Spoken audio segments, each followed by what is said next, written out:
mainline engines on the LMS are kept in good running order by the men of the motive power sheds. At stated intervals, varying with the type, engines undergo a general repair, which is carried out at the works at Crewe, Derby, Horwich or Glasgow. The average mileage period for engines of the 5X class, such as number 5605, is 120 to 130,000 miles. When it has run this distance, the engine is examined by a shed fitter, who reports on its condition to the district locomotive superintendent. If the district locomotive superintendent considers a general repair necessary, he makes out a proposal which gives details of the present condition of the engine and states how long it can run before a repair becomes urgent. This proposal is sent to the shopping bureau at Euston, where records of each of the 7,678 engines are kept. The life of an engine is largely dependent on the life of its boiler.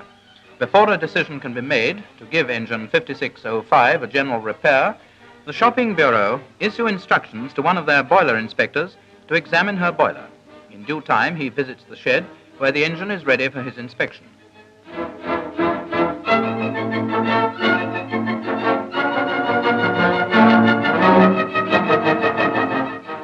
Incidentally, there's quite an art in dropping into a firebox through a firehole door, and even more art in telling from the sound of the hammer taps what is happening in the mysterious innards of the boiler. But the inspector knows his job, and from his examination he can make an accurate report.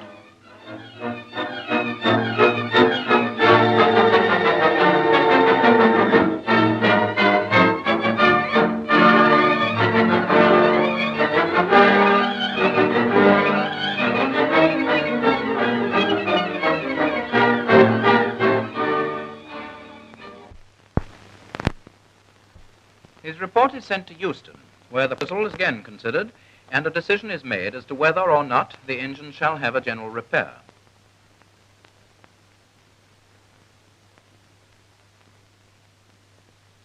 As soon as an engine is proposed for shopping, a card bearing its number is inserted into the colodex, which is an ingenious method of keeping tabs on engines. This card will be changed from section to section of the index until the engine is repaired and again on the road. A system of colored signals hung on the same pegs as the cards enables the exact state of every engine which is proposed, or is in the works for any purpose, to be seen at a glance. The signals tell the order in which the engines fall due for repair, how long any engine has been out of service, and whether it is keeping up to the repair schedule.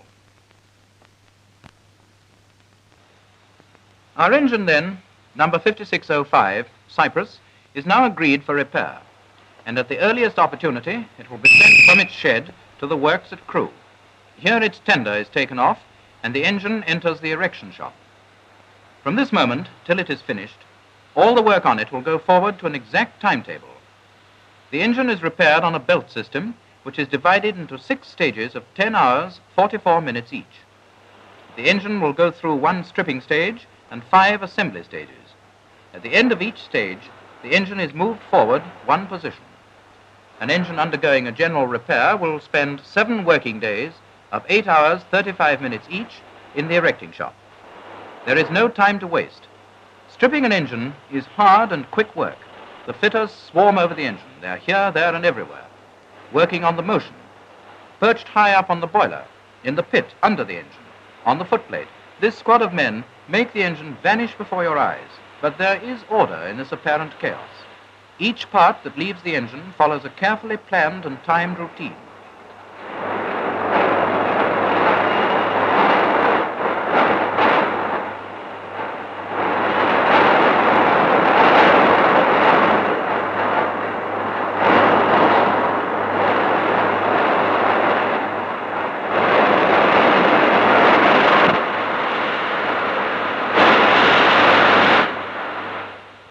Soon now the wheels can be taken off, or rather the engine can be taken off its wheels. First the engine has to be lifted from the bogie. The great overhead cranes are called up and lift the engine onto another road, leaving the bogies behind on the stripping pit.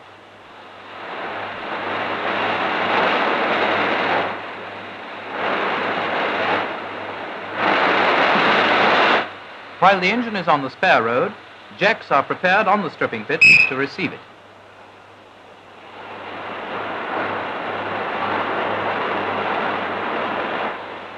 Then the engine is lifted again. This time it leaves its driving wheels behind. It's craned across the shop, lowered, and comes to rest on the jacks where the work of stripping proceeds. It's a fascinating but rather a sad sight, this swift dismantling of an engine. The locomotive which possesses such romance, such individuality while it's on the line, here becomes merely a piece of machinery to be taken to bits in the shortest possible time. But these fitters are full of pride in their job.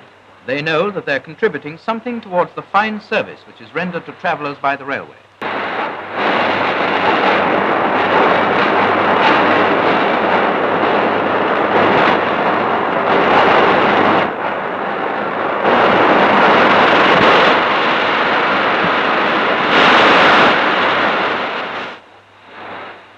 Many of the small parts from the engine are put into a steel tray and taken to what the works call a Bosch.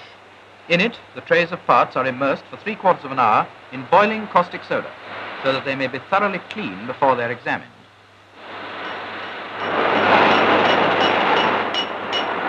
The most rigorous examination is carried out on each part of the locomotive.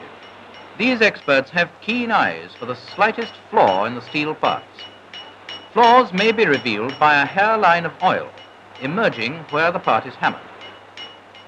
As each of the parts of the engine is examined, the examiner marks it to show what repair work must be done before it is replaced on the engine.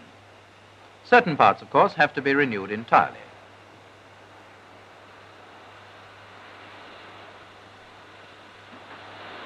And meantime, the stripping of our engine is finished.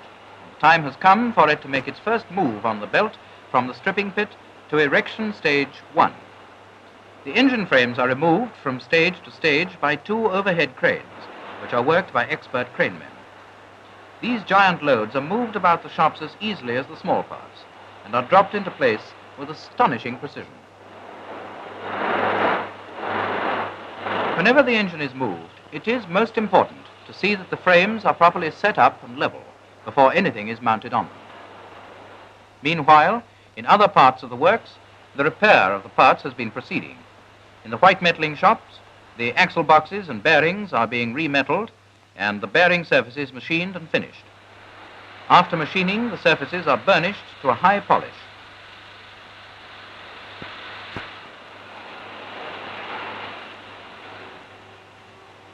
Thousands of nuts, bolts and rivets will be required during the repair of number 5605, and the smithy is constantly at work turning out these small but important details which are put into store and drawn as required.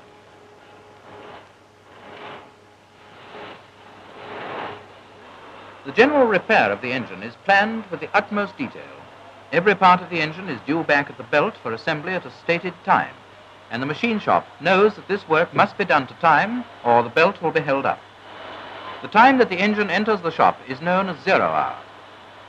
Piston due 28 hours, 45 minutes after 0 hour.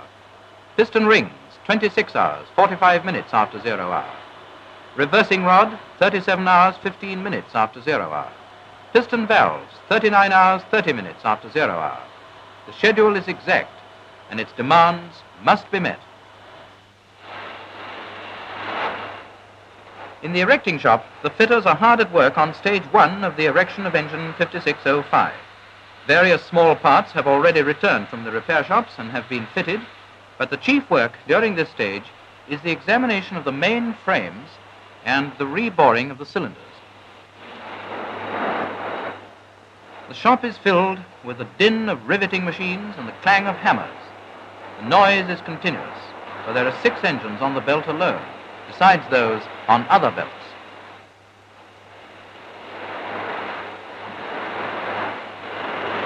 After 10 hours, 44 minutes, the time has come for our engine to move from stage 1 to stage 2 of the belt. Again the crane hooks descend. Again the engine frames are lifted, moved, and set down in their new position on the belt.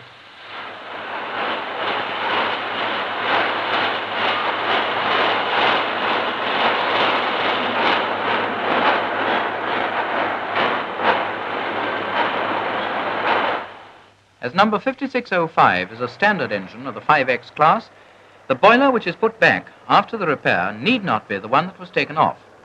This means that a boiler can be ready for the engine without delay.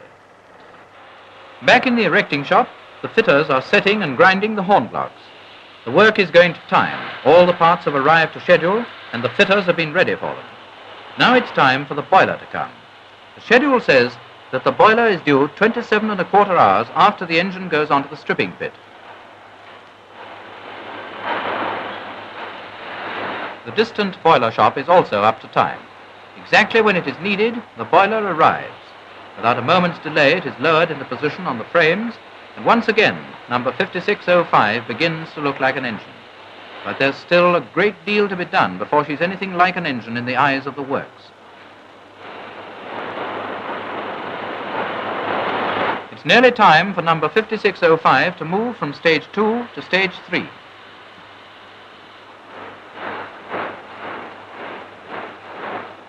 The charge hand is looking anxiously at his watch. The whistle shrills. The cranes arrive on the spot. Dead on time, the engine is lifted and smoothly swung to its new position. At once, without a moment's delay, the fitters get to work again, whilst behind 5605, another engine takes its place on the belt. Now, in the erecting shop, the familiar parts of the engine begin to arrive thick and fast, and as quickly as they arrive, they are expertly fitted. From all over the works, they come to the erecting belt, always exactly to time. The organization behind this remarkable feat is wonderful. 6,000 men scattered over 19 shops are all working on repairs and getting their jobs done to the minute.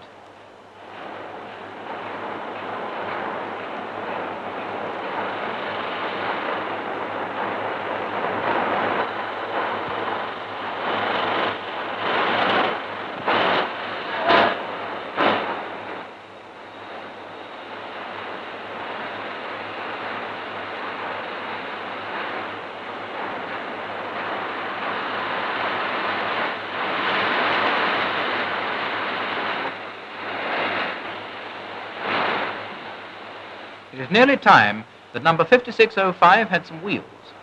On the adjoining road, they are being prepared for fitting.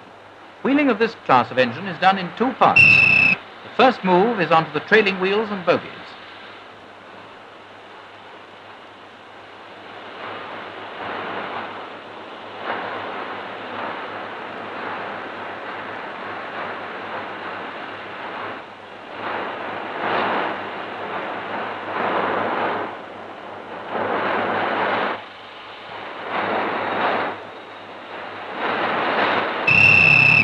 Then the engine is lifted again and put onto the leading and intermediate driving wheels. This carries the engine forward to the last of the erection stages.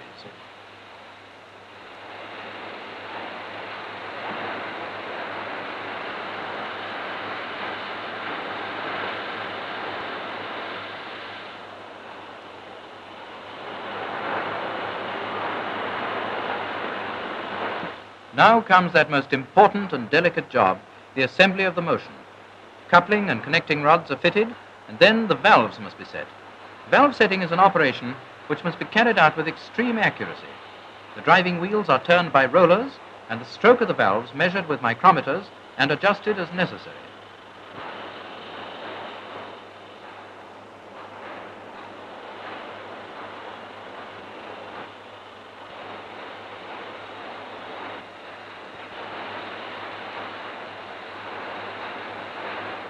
In the assembly of the rest of the motion, too, there is need for skill and care, for on the work done during this stage will depend, to a very large extent, the successful running of the engine.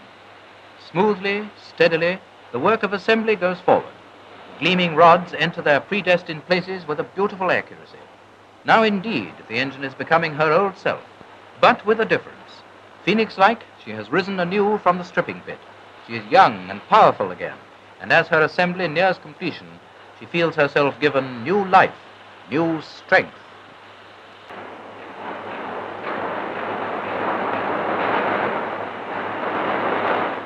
The general repair belt is ready for another move. Number 5605 is ready.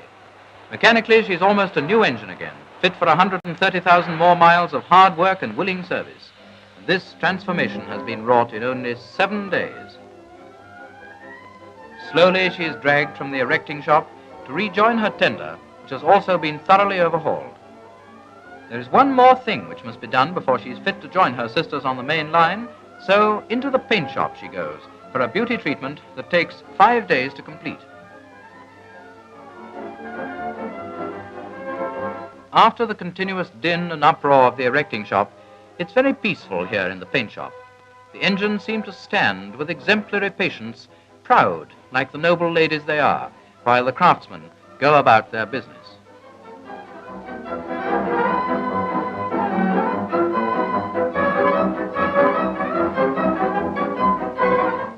And so, resplendent in her livery, the engine emerges from the paint shop, and after a thorough test in steam, leaves the works to take up her regular running on the main line from the motive power shed to which she is assigned. At Euston, her card is removed from the Colodex rack, and officially and in fact, number 5605 goes back into service. She has been in the works for only 12 days, and now she's ready to run another 130,000 miles, to haul another 200,000 passengers safely and speedily upon their lawful occasion.